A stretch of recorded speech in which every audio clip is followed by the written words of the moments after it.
உயர் திரு போத்தனூர் கார்மேல் அன்னை ஆலய பங்கு தந்தை ஃபாதர் ரசேல் அவர்களுக்கு எங்கள் நன்றிகளை தெரிவித்துக் கொள்கிறோம். மற்றும் கார்மேல் அன்னை ஆலய பங்கு மக்கள், 3ஆம் சபை பங்கு மக்கள் அனைவரும் வருகை தந்ததற்கு நன்றியை தெரிவித்துக் கொள்கிறோம்.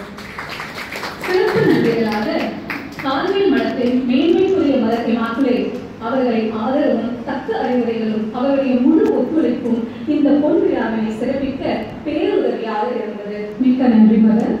மற்றும் இந்த கார்மேல் மடத்தை சேர்ந்த அருள் சகோதரிகளுக்கு எங்கள் மனமார்ந்த நன்றியை தெரிவித்துக் கொள்கிறோம். மேலும் இந்த விழாவினை சிறப்பிக்க வந்துள்ள அனைவருக்கும் எங்கள் மனமார்ந்த நன்றி. இங்கு கூடியுள்ள அனைவரும் திருப்பலி முடிந்தவுடன் அன்பின் விருந்து கலந்துவதற்கு காத்துக் கொண்டிருக்கிறோம். இதனை ஏற்று அனைவரும் விருந்தினை கலந்து கொள்ளுமாறு அன்புடன் கேட்டுக்கொள்கிறோம். நன்றி.